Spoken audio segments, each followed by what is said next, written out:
Hey y'all, it's me Kim. How are you doing? I'm great. Thank you so much for asking. I'm back for another patrons only video.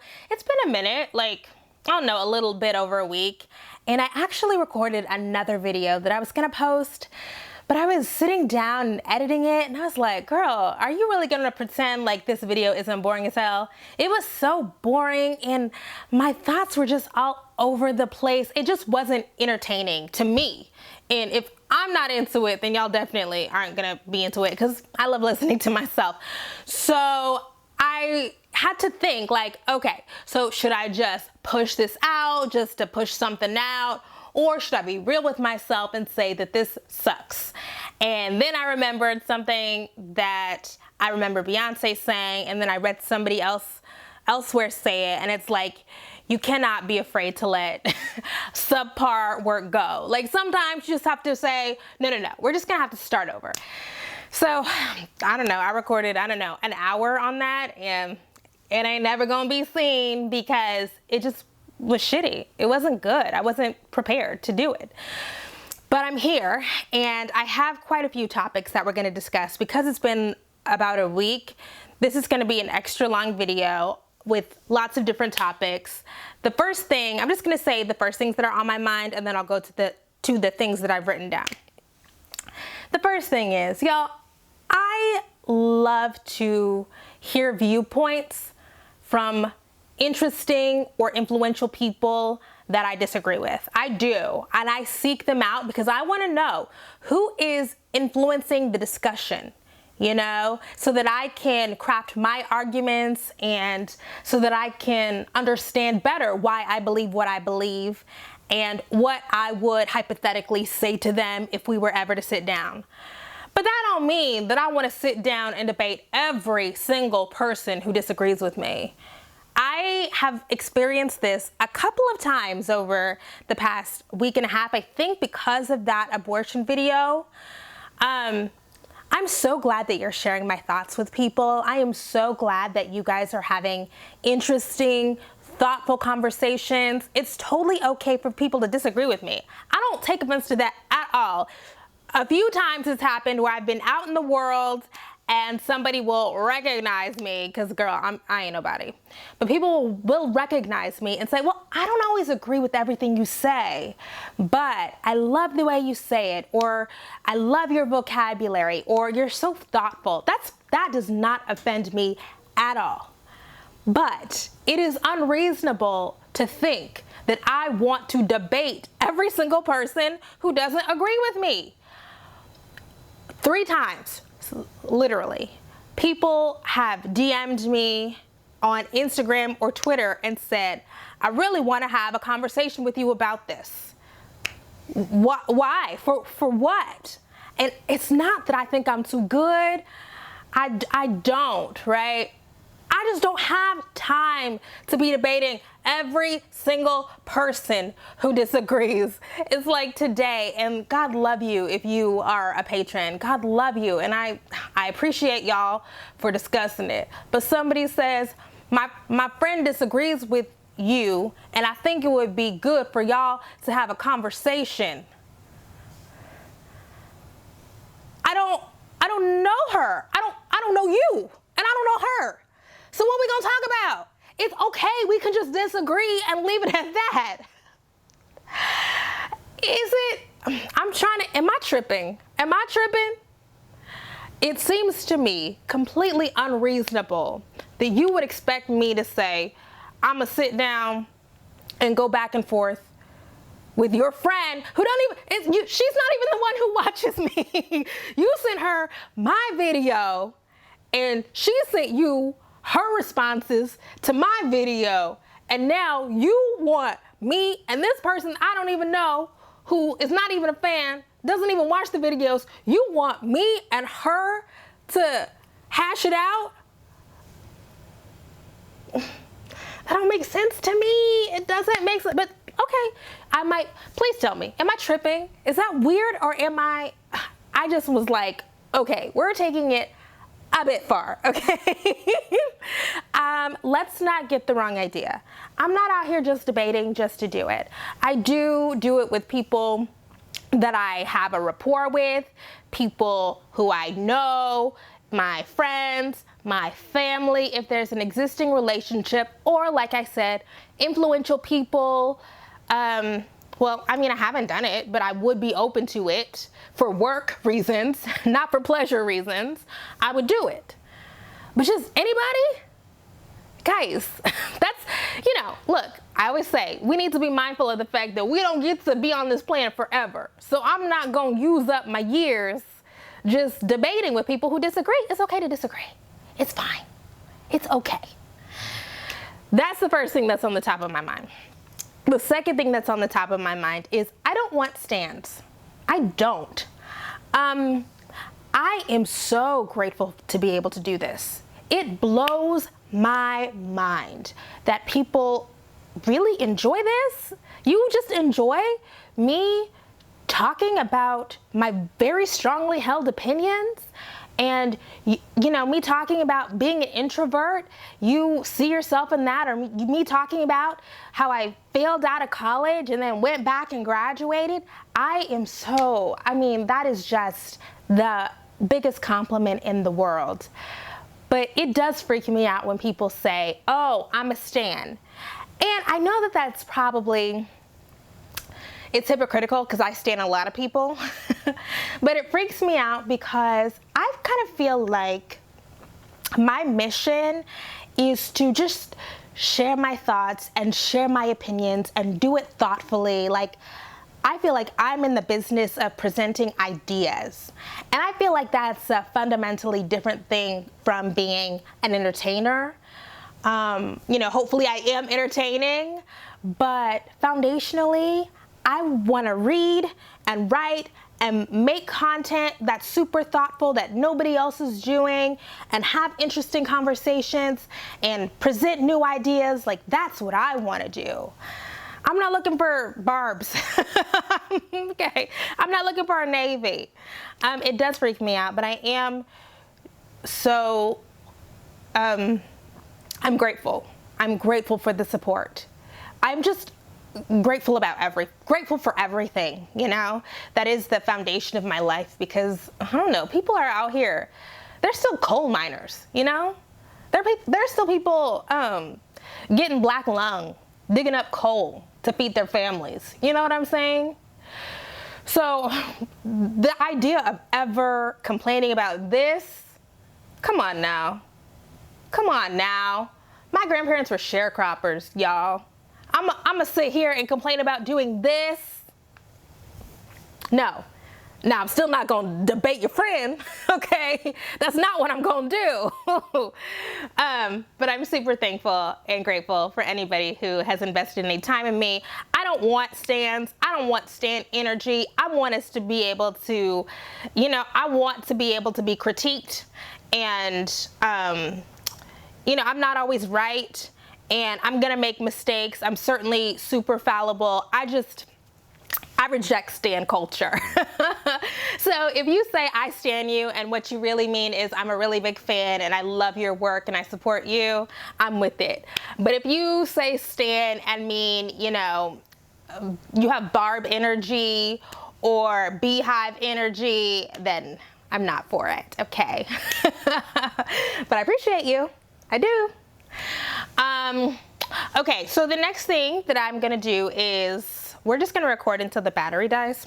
I'm gonna look up the list of topics. The first topic was somebody asked me if I think that subconsciously the reason why I don't want to have children is because of the Black maternal mortality rate. No, that is not it. I think it's really unfortunate that Black women have to think about death when they make the choice to bring a child onto the planet. I think that's super, super unfortunate. We know that education doesn't prevent it.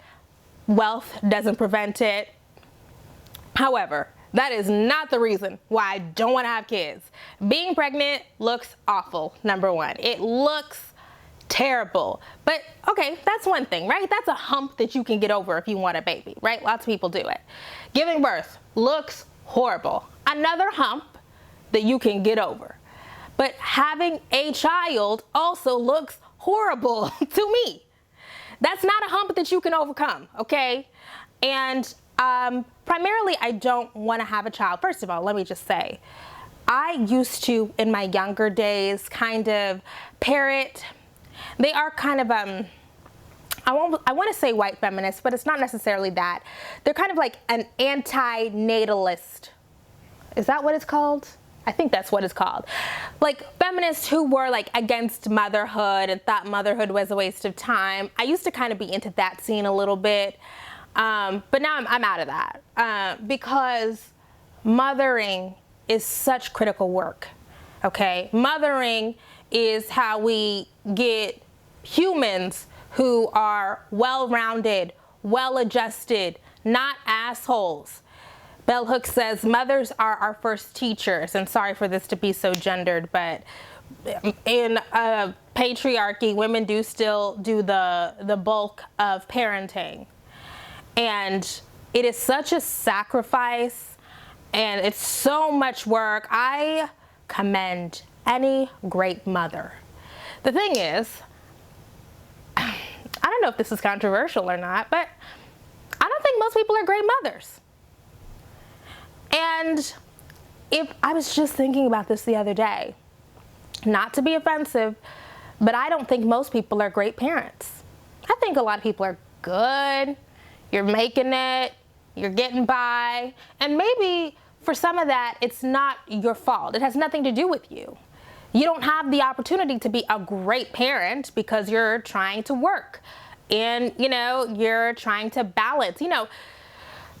On my abortion video, somebody made a point that the United States is just not a good country to raise kids in. It's just not a good country to be a mother in. I agree. But I still believe in reproductive rights. That means you have the right to have as many children as you want to have, and also that you should have the right to not have children if that's what you don't want, you know, including abortion in that. But I would want to be, I only want to have a baby if I was 100% sure that I would be a great mother. And I see around me all the time how few mothers that I consider to be great, how difficult it is to be a great mother, how many obstacles and impediments socially and structurally there are to that. And I don't want to sign up to fuck up a kid. I don't want to sign up to have a kid who has to spend the rest of their adult lives recovering from their childhoods, which most people do. I don't want to do that. And so I am getting to a point where I'm less and less comfortable saying it will never happen. I don't know what's going to happen. I'm saying that I don't have the desire. There's no part of me. I see babies and I say, oh, that's such a cute baby. I want to hold the baby. And I do feel the cute pangs, like, oh, such a cute little baby. But I never feel the I want to raise a baby pangs. I want to raise a kid pangs. You know, I never feel the I would be okay sacrificing my mobility, my ability to sleep in, my ability to move whenever I want to, even though, you know, I don't really move. I'm not there. And I was also thinking recently about the fact that somebody was so sweet and said, I think it's just so nice how you talk about your nieces. And my nieces do have really, really good parents. And I'm thankful for that. And because they have really good parents, that gives me the opportunity to be the best aunt. I hope that one day that my nieces will grow up and say to me, you were the best aunt I ever could have asked for, and I'm not going to get emotional. I can be the best aunt. I don't think I would be the best mom. And I think every child deserves the best mom. So that's it. You know, it's not any of the other stuff. I just think It's too easy to be a less than great parent. It's too easy. And I don't want to do that. I don't want to do it to the kids, and I also don't want to do it to myself. Like I said in the video, parenting doesn't look fun, And I don't want to be out here resenting my kids. Maybe I could be the best parent, but could I be the best Kimberly and be the best mom? I don't want to do it. I don't think I could. So that's that on that. We're gonna go to the next one. Oh my gosh, somebody sent me a video of a gender reveal. First of all, gender reveals are freaking so stupid. It is not lost on me. And there's a podcast episode. Maybe I never uploaded it because it was bad quality. But I talked to a trans activist and we were just discussing how it's not an accident that in this time where we are experiencing so much the opportunity to question what gender is and how it functions and if it's real or not and is it binary, that in this time when we are now openly questioning the gender binary and accepting increasingly, we're not there yet, but increasingly accepting trans experiences, trans identities, that now we have this gender reveal thing pop up where people are reifying and affirming the gender binary when a baby is in the womb. Interesting. I don't believe in coincidences, especially not when it comes to that kind of stuff. I absolutely believe that that's a part of it. I also was reading another article about gender reveal parties, about how people are having fewer and fewer children. And so there's what was the article about? It was like the fact that we feel like there's just fewer opportunities for us to come together, fewer birthdays, fewer parties, fewer whatever. So then we had to socially invent a new reason for us to gather together with our families. And so a gender reveal party just functions as a way to maintain those social ties and maintain those familial networks. We're just looking for an excuse to throw a party. I believe that too. I believe it's both things. But the idea, the thing is, I really just think that I get it. You want to celebrate the new life or whatever. The idea that before a kid even gets here, that you've mapped all this shit onto them about their gender and what they'll be and what they're gonna do, and he's gonna wear pink.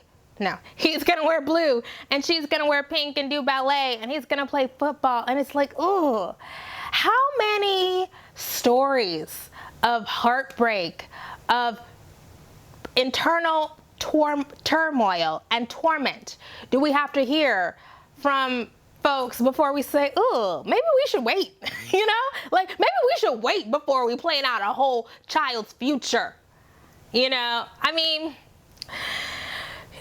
don't know. It just seems to me like it's just not the smartest idea. Because I also think, when I first started going to therapy, my therapist told me a big part of the grieving process and the ways that I kind of shut down as a functioning human was about the loss of a dream. When my father died, I had to let go of all of the future plans that I had for us in my head.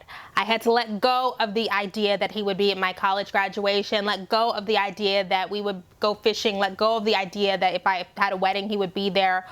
You've mapped out these things that you expect your dad to be with you for. I had to let go of that, and that caused me to crumble. That's what I was experiencing. I think a lot of parents are not prepared when their child is not able to perform the gendered expectations that you foisted on them when they were in the womb. You don't know how to deal with that. And instead of crumbling down and shutting down the way that I did when I was 19 years old, you act out that disappointment and act out that anger and frustration towards your kids, and then your kids suffer. So I don't know why we would be celebrating a ritual that encourages that kind of frustration, you know? You're celebrating your fetus with a penis, but what if that fetus with a penis, that boy child, what if he's actually a boy, which most of us are cisgendered, but like what if he is an effeminate boy, you know? Like what if he is gay and like doesn't want to play sports, and or even straight, straight men, a lot of straight men don't do that shit and doesn't want to drink beer with you or play sports or whatever. What if your girl child doesn't want to wear dresses and lipstick and heels and do ballet? What you gonna do? A lot of people are fucked up and fucking up their kids because their kids they are not able to live vicariously through their children because their kids showed up in the world differently from what they'd imagined. So anyways, that's why I'm anti-gender reveal. Next one, somebody sent me a tweet about somebody on Twitter said that child-free friends are, what did she say? Child-free friends, are inconsiderate of friends with kids. I honestly don't have a whole lot of thoughts on this. None of my best friends have children, so I don't know. I just started going to weddings. My friends just started getting married, so I don't know. I guess the closest thing, I don't know. People now, I guess our thing is, well, my thing is now people be bringing their partners around, and it's like, girl, we did not invite Craig. Craig is not a real name of a partner. But it's like, we didn't invite Brad, okay? Brad did not get the group text to do drinks. That's the only thing, but I don't know. Maybe one day I will have thoughts on that in the future. Today is not the day. Next, somebody said, how do I feel about Marie Kondo? I think that we have too much shit. I'm for Marie Kondo. We have too much shit. And I was going to, eventually I will get around to filming a video about how YouTube encourages waste. It encourages a wasteful culture with mukbangs. I think mukbangs are so disgusting, you guys. I know everybody loves to watch them, but there's something real gross to me. And especially after, did y'all watch The Lion King? Okay, when Mufasa was saying, we don't kill more than we need. Like it's our responsibility to be good stewards of the resources that we have access to, and that includes food. The idea of sitting around and watch somebody eat 200 chicken wings, that's gross to me. I'm not gonna do the whole video right now, but I think that's real gross. And the fact that we are, and I know that this started in Asia, right? Mukbangs. The idea like that we can all afford to just be sitting around and being wasteful and eating, I don't know, 100 fucking crawfish. I don't know, it's real gross to me. And I think there's real deep-seated reasons why we, at this point in time in our culture, so many people are drawn to mukbangs. And okay, let me just say this. I know a lot of black women get a lot of money by doing mukbangs. I'm not hating. I'm not trying to stop your checks or whatever. What is it? B Love, is that her name? I'm not sure. B Love, she says she makes $1 million a year doing mukbangs. Okay, you know what I'm saying? Like, do your mukbangs. All I'm saying is that the culture of mukbanging is gross to me. It's gross to me. I think that in a time when when it would behoove us to think not only about corporate waste, but how our behaviors and our desires contribute to the culture that funds corporate waste, that is facilitating climate change, that's facilitating the destruction of the planet. I don't know. But anyways, I think we all need to get rid of our shit. I also think that like the culture of hauls and stuff on YouTube, let me just buy more stuff so I can be cute and pretty and like, no, I'm just saying. Okay. I'm not for it. Marie Kondo that shit. Get rid of it. Does it spark joy? Does it not spark joy? I'm for it. I know people are like, oh, I'm so poor, I can't even afford to get rid of anything. Okay, I mean, you know, if you don't want to get rid of your shit, don't get rid of it. But I think a lot of us live fairly privileged lives where we just collect things.